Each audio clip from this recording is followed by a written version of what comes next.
Hello students, welcome back to Piti EVS class 5th. Today I will take your chapter 1 that is remaining part of the chapter understanding our relation. In the previous video lecture I discussed about the resemblance of you.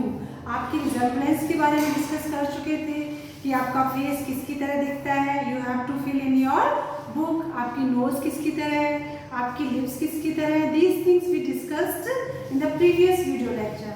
Now in this video lecture we will discuss about the inheritance or many other things like the famous scientist Hargobind Khurana and the father of genetics we will discuss in this chapter. So let's start from the book. Yes, Sanjana asked her mother, "Mom, my classmate Anjali writes with the left hand and her handwriting is very good."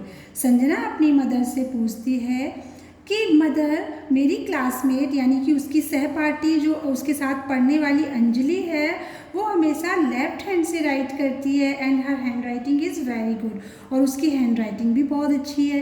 She is also awarded for the same, और उसकी अच्छी writing के लिए उसको award भी मिलता है. I asked her that why don't you right with your right hand. मैंने उससे पूछा कि तुम अपने राइट हैंड से क्यों नहीं लिखती हो, अपने सीधे हाथ से क्यों नहीं लिखती हो. We all write with our right hand, हम सभी अपने सीधे हाथ से राइट करते हैं, राइट हैंड से राइट करते हैं.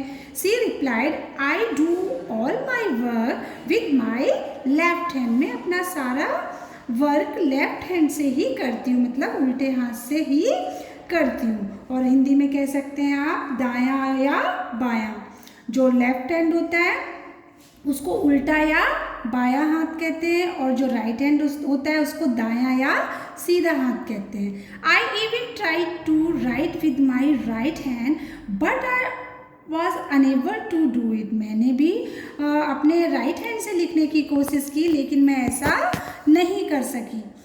Explore and answer these. Now questions are given related to check your knowledge that your habit resemble the habits of which member of your family. इसमें कुछ हैबिट्स दी हुई हैं, उनमें से आपको बताना है कि आपकी कौन सी हैबिट किससे मैच करती है. तो वो इसमें write down in your notebook, लेकिन आपको केवल बुक में ही फिल करनी है. For example your habit of way of talking, आपकी बात करने का जो तरीका है वो किस फैमिली मेम्बर से रिजेंबल करता है, यानी किस से मैच करता है. फॉर एग्जांपल मैं एग्जांपल बता रही हूँ, आप अपने अकॉर्डिंग फिल करेंगे. जैसे आपकी वे ऑफ टॉकिंग आपकी मदर जैसा हो सकता है, आप अपने मदर की तरह बात कर सकते हो या आप अपने फादर की तरह बात कर सकते हो. तो जिसकी तरह भी हो आपका वे ऑफ टॉकिंग, उसके बारे में राइट करना है कि my way of talking is like my mother.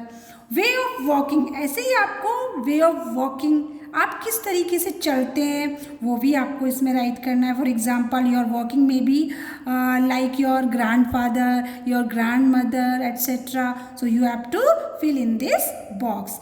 Now mannerism. Mannerism का मतलब it is related to the manner और a particular movement related to the persons. ये किसी मैनर को शो करता है. फॉर एग्जाम्पल योर मूवमेंट, आपके वर्क करने का तरीका, वो किससे मैच करता है वो आपको राइट करना. आई hope you understood these columns and about filling the book. Now come on the next paragraph.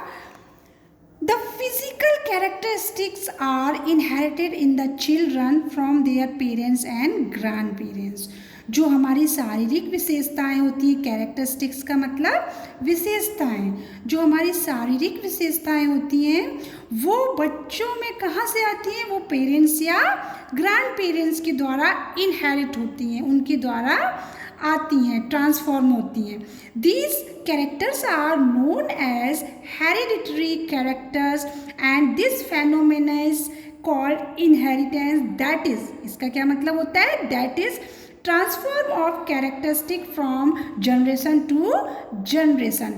Now you have to know that the characteristics that transform from one person to another person or your grandfather or parents to their children are called hereditary. आपको heredity या आनुवंशिकी या विरासत का मतलब ये होता है अगर आपकी जो फिजिकल कैरेक्टरिस्टिक्स हैं, शारीरिक विशेषताएं हैं, वो आपके पूर्वजों से, आपके एंसेस्टर्स से आपके अंदर आती हैं तो उसको हेरिडिटरी कहते हैं, विरासत या आनुवंशिकी कहते हैं कि आपके अंदर भी वही गुण आ जाते हैं जो आपके पिता या दादा के होते हैं। नाउ अब आप कह सकते हैं कि व्हाट इज हेरिडिटरी। हेरिडिटरी होती क्या है? The transform of characteristic from one generation to other generation is called hereditary. Some characteristics are acquired from the surroundings and these are not inherited।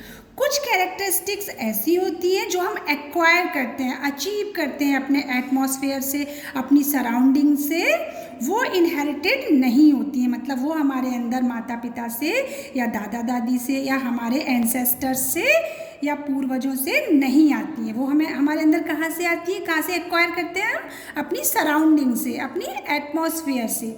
Now in the next paragraph we must know about the famous scientist Gregor John Mendel. अब इस paragraph में हम famous scientist जो थे जिनको father of genetics भी कहा जाता है उनके बारे में पढ़ेंगे।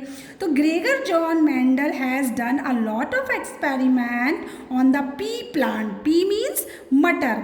आपको पता होना चाहिए कि जो Gregor John Mendel famous scientist थे उन्होंने मटर के पौधे के ऊपर कई एक्सपेरिमेंट किए, कई प्रयोग किए and he formulated the laws of inheritance. और मटर के पौधे पर प्रयोग करके उन्होंने आनुवंशिकी के सिद्धांत या नियमों का प्रतिपादन किया। फॉर दिस रीज़न, और इसी कारण से ही is known as the father of genetics. इसीलिए उनको फादर ऑफ जेनेटिक्स के नाम से या आनुवंशिकी के पिता के नाम से जाना जाता है। अब आप I hope you learn this question also, who is known as the father of genetics. आपको अच्छे से लर्न हो गया होगा कि फादर ऑफ जेनेटिक्स किसको कहा जाता है। तो the answer will B Gregor John Mendel. और किसके ऊपर इन्होंने एक्सपेरिमेंट किया था? पी प्लांट के ऊपर। क्वेश्चन में भी asked in your exam that on which plant Gregor John Mendel has done his experiments. तो answer will be pea plant. Pea plant के ऊपर उन्होंने किया था। Now on the next at the next page